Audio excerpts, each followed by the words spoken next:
Bonjour, chers frères et sœurs en Jésus-Christ, chers amis, chers internautes. Que le Seigneur vous bénisse et vous garde. Je vous propose une méditation dans l'épître aux Galates, chapitre 1, versets 1 à 5. Donc les 5 premiers versets. Paul, apôtre non de la part des hommes, ni par un homme, mais par Jésus-Christ, et Dieu le Père qui l'a ressuscité des morts, et tous les frères qui sont avec moi aux églises de la Galatie. Que la grâce et la paix vous soient données de la part de Dieu le Père et de notre Seigneur Jésus-Christ, qui s'est donné lui-même pour nos péchés afin de nous arracher du présent siècle mauvais, selon la volonté de notre Dieu et Père, à qui soit la gloire au siècle des siècles. Amen. Que le Seigneur bénisse notre méditation. L'épître aux Galates commence par un salut très riche en enseignement spirituel. Les 5 premiers versets contiennent des vérités profondes. Des vérités profondes sur l'autorité apostolique, sur l'évangile et sur la grâce de Dieu. Le verset 1. Et dit Paul, apôtre non de la part des hommes, ni par un homme, mais par Jésus-Christ et Dieu le Père qui l'a ressuscité des morts. Déjà à partir de ce premier verset, l'apôtre affirme que son apostolat ne provient pas des hommes, mais directement de Dieu. Il n'est pas un simple messager choisi par une institution humaine, mais un envoyé de Christ ressuscité. Voyez-vous, quand le Seigneur a rencontré l'apôtre sur la route de Damas, en train d'aller chercher des chrétiens pour les maltraiter et les envoyer mettre en prison à Jérusalem, quand le Seigneur l'a terrassé, nous voyons qu'il n'avait plus la vue. Il a été conduit par la main jusqu'à Damas. Et Dieu parle à son serviteur Ananias, qui viendra prier pour lui pour qu'il recouvre la vue et qu'il soit baptisé. Il en parle à partir du verset 16, toujours dans Galates. Après qu'il s'est relevé de cela, il dit au verset 16, Dieu de révéler en moi son Fils, afin que je l'annonçasse parmi les païens. Aussitôt je ne consultai ni la chair, ni le sang. Et je ne montai point à Jérusalem vers ceux qui furent apôtres avant moi, mais je partis pour l'Arabie. Puis je reviens encore à Damas. 3 ans plus tard, je montai à Jérusalem pour faire la connaissance de Céphas, et je demeurai 15 jours chez lui. Amen.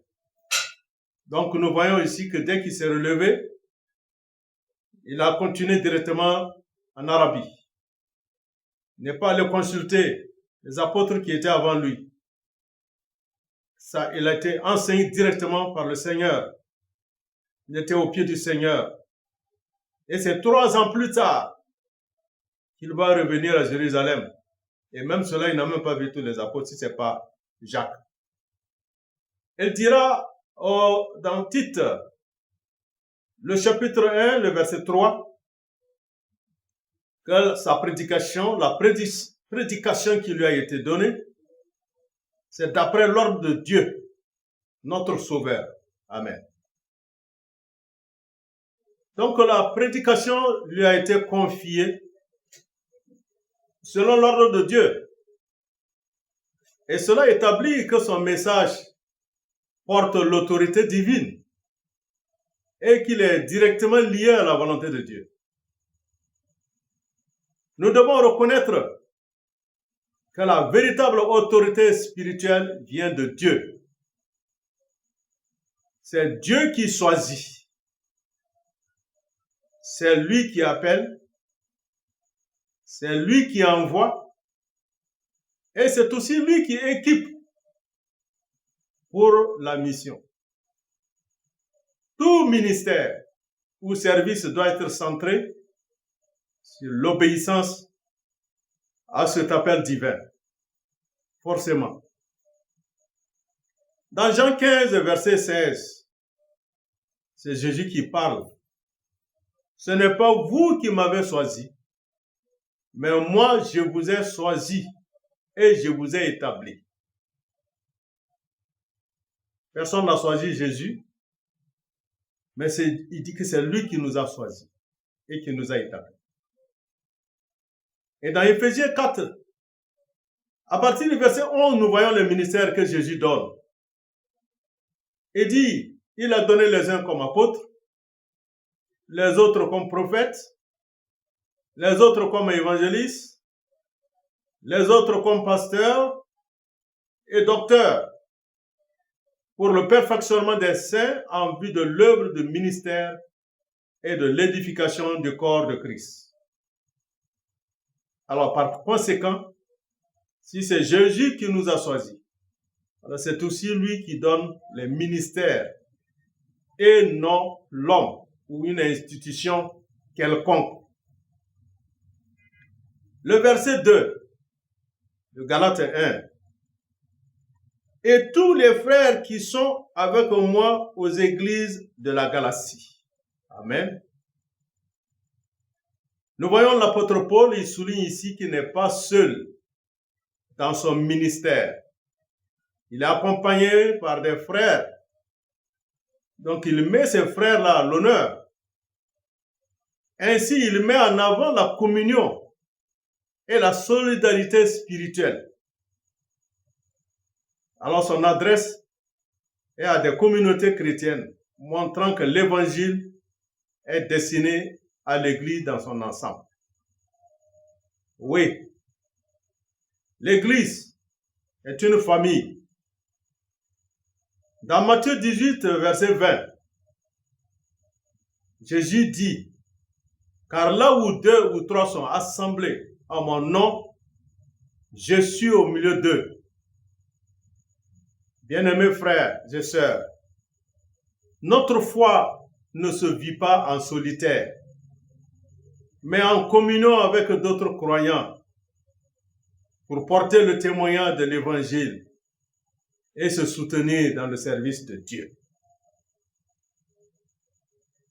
Comme au temps de l'Église primitive, ils persévéraient dans l'enseignement des apôtres, dans la communion fraternelle, dans la fraction du pain et dans les prières. Au verset 46, il dit, ils étaient chaque jour tous ensemble assidus au temple. Ils rompaient le pain dans les maisons et prenaient leur nourriture avec joie et simplicité de cœur, louant Dieu et trouvant grâce auprès de tout le peuple. Et le Seigneur ajoutait chaque jour à l'Église ceux qui étaient sauvés. Ça, c'est Actes des Apôtres. Chapitre 2, verset 42, verset 46 et le verset 47. Toujours dans Galates 1, le verset 3, il dit que la grâce et la paix vous soient données de la part de Dieu, le Père, et de notre Seigneur Jésus-Christ. Ça, c'est une bénédiction que l'apôtre fait à ses lecteurs. La grâce et la paix sont des dons divins. La grâce, c'est le don immérité de Dieu qui nous sauve et nous soutient. La paix est le résultat de cette grâce une réconciliation avec Dieu qui apaise nos âmes. Dans Romains 5, le verset 1, il dit, étant donc justifiés par la foi, nous avons la paix avec Dieu, par notre Seigneur Jésus-Christ, à qui nous devons d'avoir eu par la foi accès à cette grâce dans laquelle nous demeurons fermes et nous nous glorifions dans l'espérance de la gloire de Dieu. Et si nous voyons la foi, nous voyons la paix, nous voyons la grâce. Dieu dispose toujours la grâce. Mais pour avoir accès à la grâce, il faut la foi. Et cela donne le résultat, la paix. Ça va toujours ensemble. La grâce, son accès, c'est par la foi, et cela donne la paix avec Dieu. La grâce et la paix ne proviennent pas de nos efforts, mais de Dieu seul. Elles sont disponibles pour tous ceux qui croient en Jésus-Christ et nous permettent de vivre en sécurité spirituelle malgré les défis du monde. Dans Éphésiens 2, verset 8, la parole de Dieu dit, c'est par grâce que vous êtes sauvés, par le moyen de la foi. Et cela ne vient pas de vous, c'est le don de Dieu. Nous voyons ici encore, c'est le don de Dieu. La grâce par le moyen de la foi. Et le verset 4 de notre texte, Galates 1, il parle de Jésus-Christ qui s'est donné lui-même pour nos péchés, afin de nous arracher du présent siècle mauvais, selon la volonté de notre Dieu et Père. Ce verset met en lumière le cœur de l'évangile. Jésus-Christ s'est donné lui-même pour nos péchés, son sacrifice volontaire, et qui a été accompli selon la volonté de Dieu, qui est de nous libérer du péché et du présent siècle mauvais. Aussi dans Colossiens 1, à partir du verset 12, il est dit qu'il faut rendre grâce au Père qui nous a rendus capables d'avoir part à l'héritage des saints dans la lumière, qui nous a délivrés de la puissance des ténèbres et nous a transportés dans le royaume du Fils de son amour. Tout croyant doit être reconnaissant par rapport à cela. Rendre toujours grâce à Dieu du fait que Jésus est venu par son œuvre accomplie à la croix et ressuscité. Il nous a délivrés de la puissance des ténèbres et nous a transportés dans son royaume d'amour. Là, nous avons l'héritage avec les saints dans cette lumière. Toujours, on doit rendre grâce à Dieu pour cela. Et dans Tite 2, verset 14, Jésus-Christ qui s'est donné lui-même pour nous, afin de nous racheter de toute iniquité et de se faire un peuple qui lui appartienne, purifié par lui et zélé pour les bonnes œuvres. Au verset 15, dit ces choses, exhorte et reprend avec une pleine autorité, que personne ne te méprise. Amen. Nous aussi, nous devons dire ces choses-là, de l'œuvre accomplie de Jésus-Christ. Et nous devons nous exhorter les uns les autres, et même reprendre avec une pleine autorité, et que personne ne nous méprise. Ça, c'est la vérité. L'apôtre Paul a expérimenté cette misère dans le corps de l'homme, le péché dans le corps il dit dans Romains 7, verset 24, « Misérable que je suis, qui me délivrera du corps de cette mort ?» Au verset 25, il dit, « Mais grâce soit rendue à Dieu par Jésus-Christ notre Seigneur. » Ainsi donc, moi-même, je suis par l'entendement esclave de la loi de Dieu et je suis par la chair esclave de la loi du péché. Amen. La Bible nous dit toujours dans Romains 8, verset 3, que le péché est condamné dans notre chair. Et Jésus est venu avec un corps semblable à ce corps de péché-là. Et il a pris, et il a mené ça à la croix. C'est ça notre délivrance et nous devons rendre grâce à Dieu. Gloire soit rendue à Dieu par Jésus-Christ, notre Seigneur, qui a accompli cette œuvre-là. Donc nous étions là misérables. Nous étions en proie au péché, à l'iniquité. Nous voyons encore le Seigneur dans Hébreux 10. Jésus dit que tu n'as pas voulu de sacrifice, des holocaustes, mais tu m'as formé un corps. Et voilà, je viens avec le rouleau dont il est question de moi, pour faire ta volonté, pour accomplir cette œuvre-là de la croix. La croix, toujours la croix. Jésus a vu vraiment la méchanceté de ce monde. Il a vu vraiment l'horreur de ce monde. Et pourquoi? Il est venu nous sortir de là, délivrer de la puissance des ténèbres et nous transporter dans son royaume de lumière. Dans Jean 17, verset 15, il dit, « Je ne te prie pas de les ôter du monde, mais de les préserver du mal. Ils ne sont pas du monde, comme moi je ne suis pas du monde. Sanctifie-les par ta vérité. Ta parole est la vérité. » Jésus n'est pas de ce monde. Nous non plus, nous ne sommes pas de ce monde. Nous avons notre place dans le ciel, dans le royaume de Jésus. Il le dira dans Colossiens.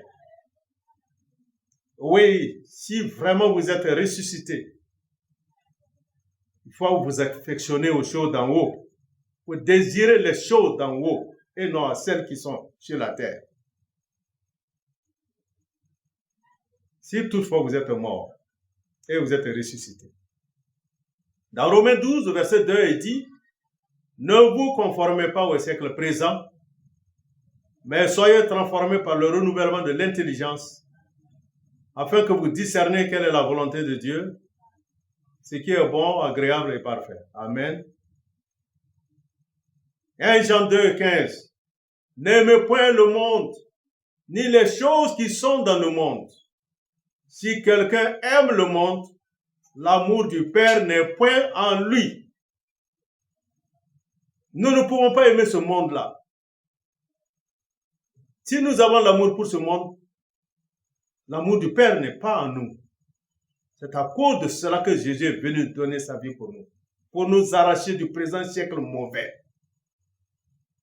Et dans 1 Jean 5, 4, il dit, « Parce que tout ce qui est né de Dieu triomphe du monde. Et la victoire qui triomphe du monde, c'est notre foi. Qui est celui qui a triomphé du monde, sinon celui qui croit que Jésus-Christ est le Fils de Dieu? » La croix est le centre de notre foi. Jésus s'est offert par amour pour nous, non seulement pour nous pardonner, mais aussi pour nous libérer du pouvoir du péché. Cette libération nous appelle à vivre différemment, selon la volonté de Dieu. Dans Jean 15, verset 13, Jésus dit, « Il n'y a pas de plus grand amour que de donner sa vie pour ses amis. » Nous sommes les amis à Jésus. Ça, c'est un amour inégalable qu'il a manifesté en donnant sa vie pour nous. Le verset 5 de notre texte, Galates 1, « À qui soit la gloire au siècle des siècles. Amen. » Nous voyons l'apôtre Paul, il termine le verset 5 en glorifiant Dieu. Oui, quand nous considérons toute l'œuvre du salut, l'œuvre de l'appel, la grâce, la foi, la paix et le sacrifice de Jésus, nous voyons que tout cela conduit à l'adoration et à l'exaltation de notre Dieu. Oui, la gloire appartient à Dieu, à lui seul. Chaque bénédiction et chaque victoire spirituelle dans nos vies doivent être retournées à lui en action de grâce et en louange. Dans Colossiens 3, verset 17, il est dit que tout ce que vous faites, en parole ou en œuvre,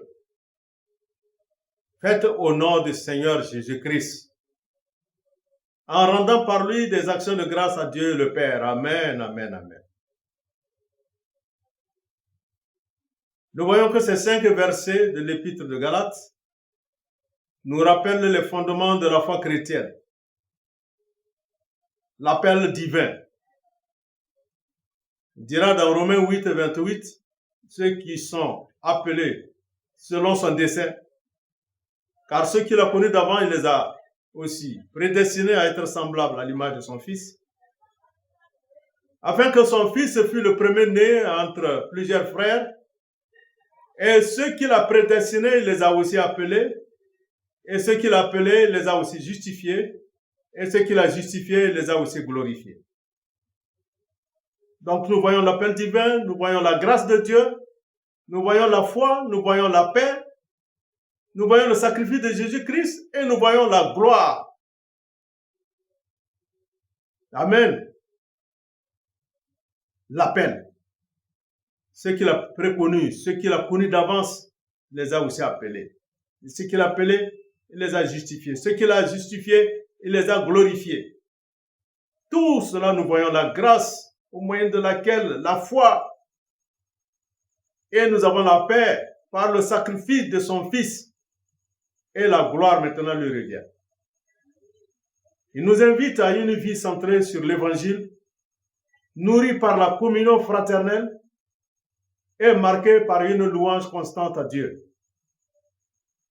Voilà, frères bien-aimés et sœurs en Jésus-Christ, chers internautes, au vu de ces 5 premiers versets de Galates 1, nous pouvons formuler une prière en disant: Seigneur, aide-nous à marcher dans ta grâce, à vivre dans ta paix et à te glorifier en tout temps.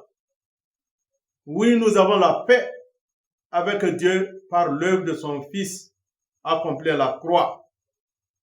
Il a disposé la grâce, il nous a donné le moyen de la foi et nous avons la paix avec lui par le sacrifice de son Fils et nous lui donnons toute la gloire.